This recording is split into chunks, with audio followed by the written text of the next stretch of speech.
Good morning to all of you. Welcome again in home science class.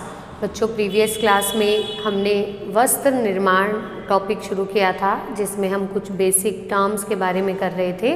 तो हमने कुछ terms, ताना क्या होता है, बाना क्या होता है, वीविंग बुनाई क्या होती है जो ताने बाने से होती है, और निटिंग क्या होती है उसके बारे में हम पढ़ चुके हैं। तो आज कुछ नेक्स्ट टर्म्स हम करेंगे, जिसमें फर्स्ट आती है नमदा बनाना, जिसे फेल्ट भी कहते हैं।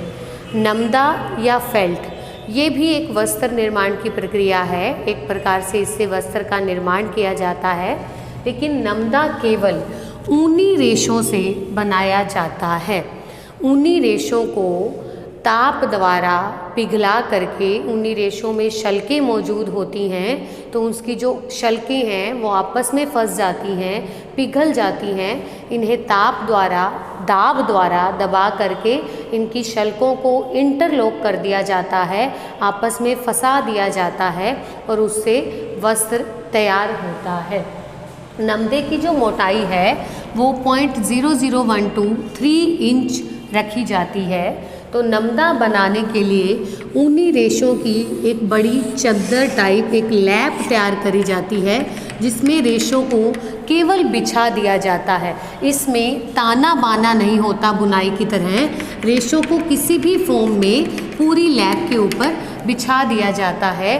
फिर इस लैप को दबाव द्वारा और साथ साथ गर्मी द्वारा, भाप द्वारा पिघलाया जाता है, और ये रेशे आपस में चिपक जाते हैं। इनकी शल्कें पिघल करके आपस में इंटरलॉक हो जाती हैं, और इनसे एक वस्त्र निर्मित हो जाता है।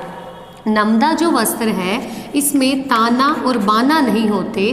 ताना बाना नहीं होते तो इन वस्त्रों को उधेड़ा नहीं जा सकता है। इन वस्त्रों में ताना बाना नहीं दिखता, तो इन्हें हम उधेड़ भी नहीं सकते हैं। नमदे का निर्माण आजकल मशीनों द्वारा होने लग गया है। तो इस तरह की लैप तैयार करके, एक पट्टी तैयार करके, उस पट्टी को दो बड़े बड़े रोलर्स के बीच में रख दिया जाता है। वो मशीनें सब चालित होती हैं। बटन दबाने पर उनमें से भाप भी निकलती है और गर्मी भी निकलती है। गर्म भाप के द्वारा वो मशीनें आपस में इकट्ठी हो जाती हैं। दोनों जो पट्टियां हैं लोहे की, वो इकट्ठी हो जाती हैं, और उनमें जो ये ऊनी वस्त्रों की लैप होती है वो दब भी जाती है और पिघल करके आपस में चिपक भी जाती है।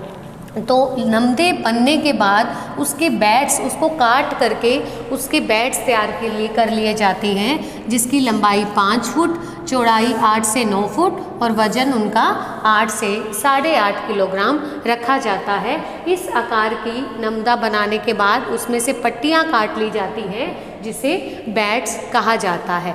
नमदा का उपयोग जो है वो कालीन बनाने के लिए किया जाता है, या फिर फैक्ट्रीज़ में ध्वनि को अवशोषित करने के लिए उसका उपयोग किया जाता है, या इसके अलावा जो है कुचालक के रूप में, फिल्ट्रेशन के रूप में भी इसका उपयोग किया जा सकता है।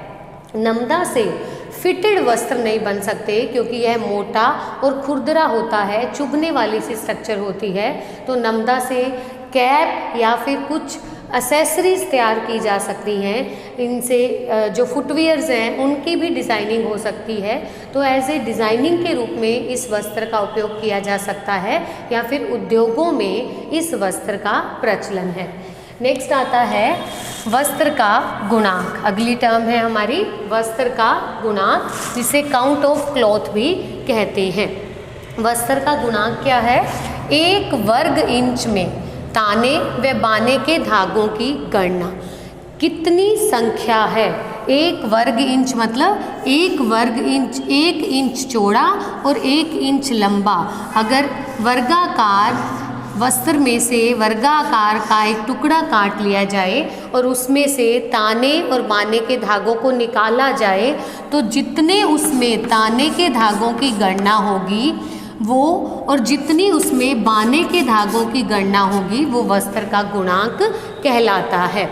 1 वर्ग इंच वस्त्र के अंदर ताने व बाने के धागों की जो गणना है, जो काउंट है, वो वस्त्र का गुणांक कहलाता है। तो वस्त्र का गुणांक लिखने के लिए पहले ताने के धागे और फिर बाने के धागे लिखे जाते हैं। अगर किसी वस्त्र का गुणांक 80 × 7 80 × 60 लिखा गया है तो मतलब उस 1 वर्ग इंच के अंदर 80 जो हैं वो ताने के धागे हैं और 60 जो हैं वो बाने के धागे हैं। अगर किसी वस्त्र का गुणांक कम है तो वो उस वस्त्र का जो गुणांक है वो उसकी गुणात्मकता को दर्शाता है। अगर किसी वस्त्र का गुणांक कम है तो मतलब वस्त्र मजबूत नहीं है।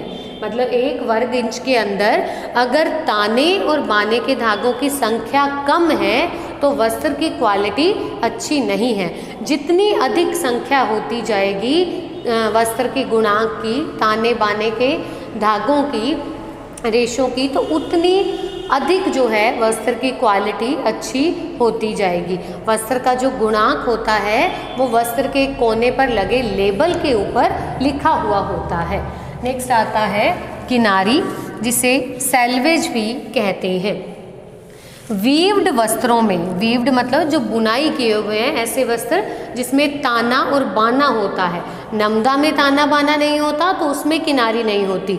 निटेड वस्त्रों में भी ताना बाना नहीं होता तो उनमें भी किनारी नहीं होती है।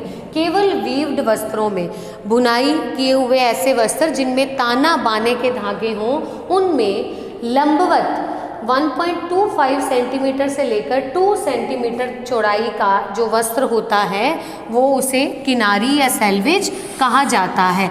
किनारी या सेल्वेज हमेशा लंबाई में लंबवत होती है। ताने के धागे को तानते समय साइडों के जो 1.25 सेंटीमीटर से लेकर 2 सेंटीमीटर के जो धागे होते हैं वो थोड़े से मोटे लगा दिए जाते हैं। इसी तरह से इस साइड भी इन धागों में थोड़ा सा डिफरेंस कर दिया जाता है जिससे कि इनकी बुनाई में थोड़ा परिवर्तन आ जाता है। या तो बुनाई करते समय बुनाई की जो प्रकार है उसमें परिवर्तन कर दिया जाता है या फिर धागों का जो मोटाई है, जो आकार है, उसमें परिवर्तन कर दिया जाता है। वीव्ड वस्त्रों में लंबवत 2 सेंटीमीटर तक का जो एरिया रहता है दोनों साइडों पे, वो वस्त्र की जो है किनारी या सेल्वेज कहलाता है। किनारी या सेल्वेज 4 टाइप की होती है। सादी किनारी, सादी किनारी में ना तो धागे मोटे करे जाते हैं ना ही बुनाई में कोई अंतर करा जाता है। यह बिल्कुल सामान्य वस्त्र की तरह दिखाई देती है लेकिन इधर से धागे छिटकते नहीं हैं। किनारी का मुख्य रोल ही यही है कि ये धागों को निकलने से रोकती है। इसकी बुनाई बिल्कुल सामान्य जैसी होती है तो ये सादी बुनाई कहलाती है। नेक्स्ट है कटी हुई किनारी। कटी हुई किनारी में वस्त्र जो है वो बड़े आकार का तैयार हो जाता है और उसके बीच बीच में किनारी बनके उसको काटने के बाद इस किनारी को फोल्ड कर दिया जाता है। जैसे कि हैंकीज़ पे या टावल्स में जो किनारी होती है वो साइडों से उसको फोल्ड करके टांके लगे होते हैं तो उस किनारी को कटी हुई किनारी कहते हैं। नेक्स्ट है टेप किनारी। टेप किनारी में यहाँ वीविंग में अंतर रखा जाता है। जो किनारी का साइज़ है उसकी बुनाई बाकी वस्त्र की बुनाई से डिफरेंट रखी जाती है जिससे कि किनारी का पता चलता है। नेक्स्ट है फ्यूज़ किनारी। फ्यूज़ किनारी ताप सुनम्य रेशों पर, जो रासायनिक संश्लेषित रेशे हैं उन पर बनाई जाती है। फ्यूज़ किनारी के अंदर जो किनारे हैं, जो साइड्स हैं, उसको पिघला करके दबा दिया जाता है जिससे कि रेशे आपस में चिपक जाते हैं। चिपकने के बाद वो धागे भी छिटकते नहीं हैं तो इसे कहते हैं फ्यूज़ किनारी। तो ये थी हमारी आज की टर्म्स, नमदा, वस्त्र का गुणांक और किनारी। नेक्स्ट क्लास में हम यार्न कंस्ट्रक्शन के बारे में पढ़ेंगे कि धागे का निर्माण कैसे होता है। Thank you.